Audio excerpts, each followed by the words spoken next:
Hey everyone, welcome to our YouTube channel, and in this video we're going to be discussing something really important.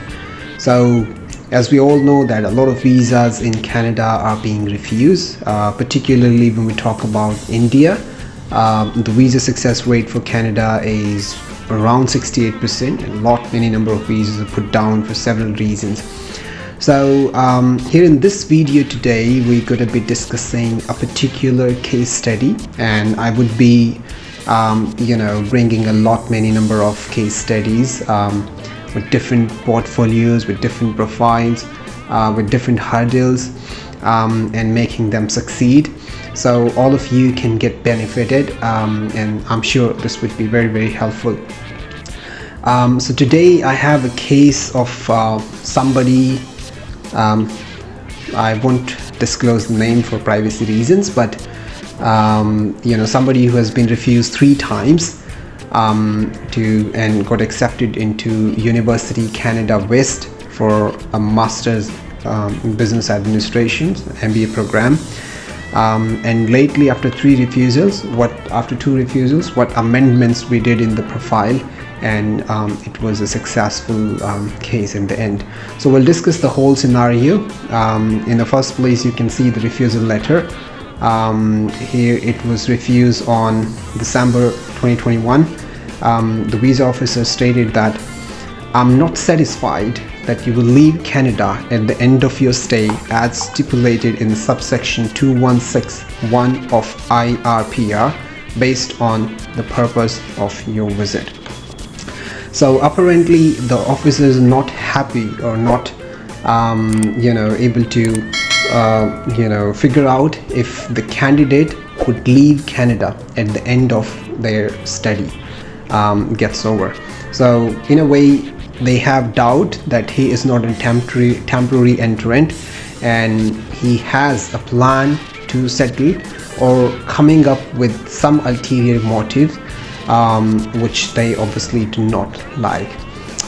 So here we would discuss. So what we would do in this particular case is that it's apparent that they're fine with absolutely everything. I mean, they are happy with the statement that they submitted, the course that they've chosen, the university, the kind of portfolio they have.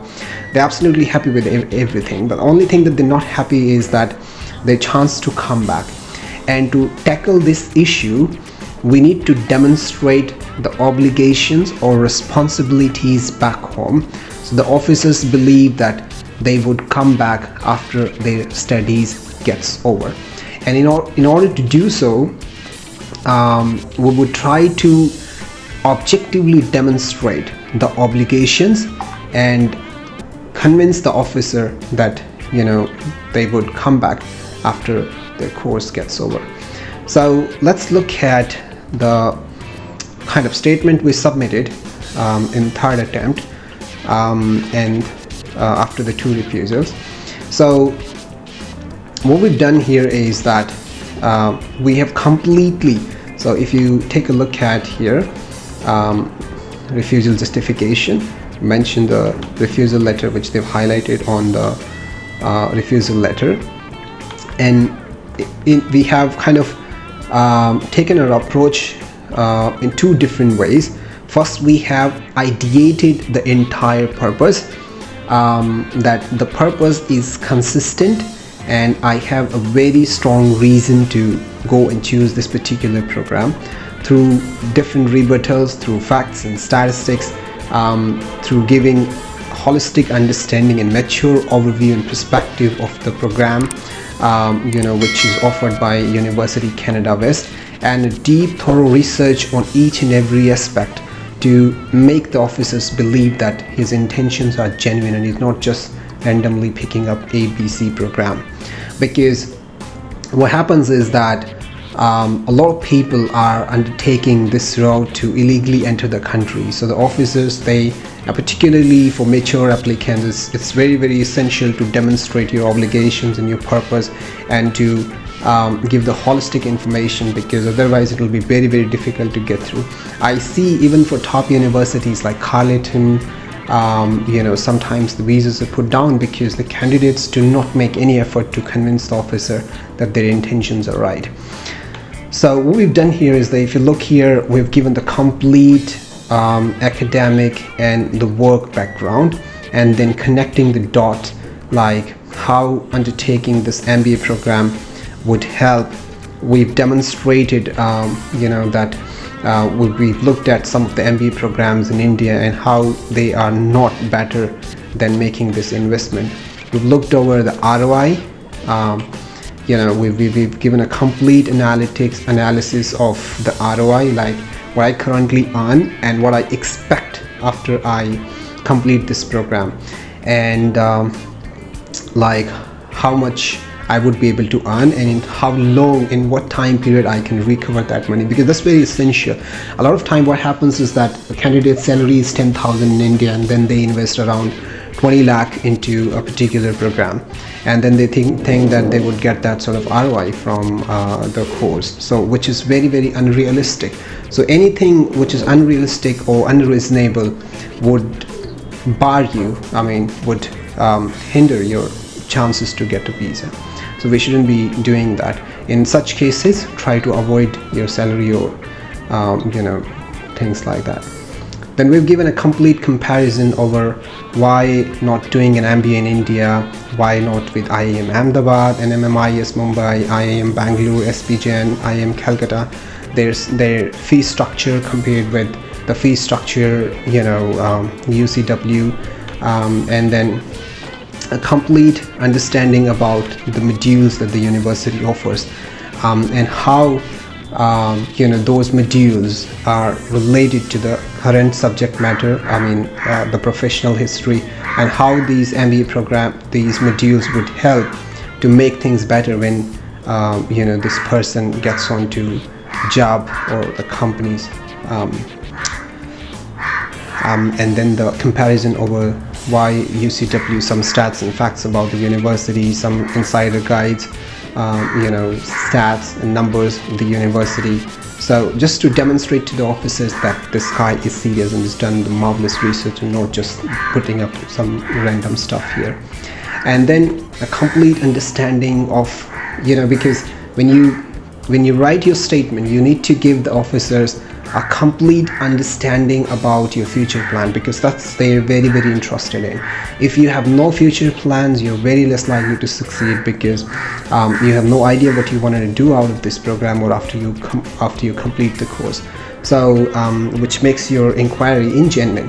So when you're applying to the visa or applying to a particular program, you need to understand what you expect after you complete the program, and give some statistical analysis of the particular industry. Let's say this guy is going for the IT industry, so you need to give a complete IT industry understanding to the officers, and what you expect out of this particular industry once you graduate. And we've given some salary analysis, like what's the expectation after it, and links to those particular references of those things. And in the end, to tackle that issue of not coming back, we've objectively defined the obligations back home, and there's no limit to the obligations. There can be as many obligations as possible, but it's just up to an individual how they want to put their home ties or obligations objectively.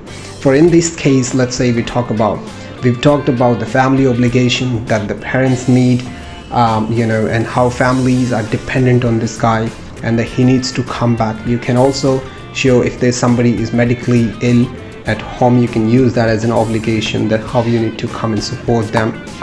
You can use your level of establishment as a family obligation, that how long you've been working, so that your level of establishment is like you give them a reason that you had a strong established background and that you tend to do the same in the future. So you are not sounding volatile, like you've been living at one place for 1 year and then another place for another year, then another place for another year. So if you're doing so, your level of establishment is not that right. You have properties, you've been living at a specific place for like around 20-30 years, So all those things can count on. If you've traveled somewhere and if you have a compliant travel history, you should use that as an obligation. And the more travel history you have, easier it is to get a visa. You can, if you have joined some organization or some NGO or some other that sort of stuff here in India, you can use that as an obligation. If your company is giving you sabbatical leave, you can use them as an obligation. If you have huge sum of properties or some other sort of financial investment, you can use them as an obligation. So an obligation can be anything which ties you or which forces you to come back after you complete the course, and that's what they're specifically interested in. So we objectively defined this, and the result was that he will succeed. He was successful. Now with this guy, one more thing happened which is very interesting to know, is that this guy has already applied for an express entry. So if you see this particular thing up here down on additional notes, that he, in a couple of years back, he tried for express entry but did not get through. So what happens in this case is that Canada allows dual intention. Even if you have tried express entry and you're being honest and in upfront, you're going and letting the officers know that you had applied for an express entry and that you had a different purpose at that time, and then you have a different purpose at this time, it's absolutely fine. This guy, we discuss about the situation of his express entry case, and we have disclosed that he had applied, and despite that he got succeed. So in case when you have when you had applied for express entry before, and you think whether to disclose it or not, you can absolutely go ahead and disclose, and then you can define your purposes. But if you just got refused from express entry and then immediately going for a study permit, it doesn't work really, because then your intentions are being questioned. So yeah, so that's the case study. I hope you like it. If you have any further question, you can put down in the comments, and I will take some time out to reply as soon as possible. And thank you for watching. Stay connected.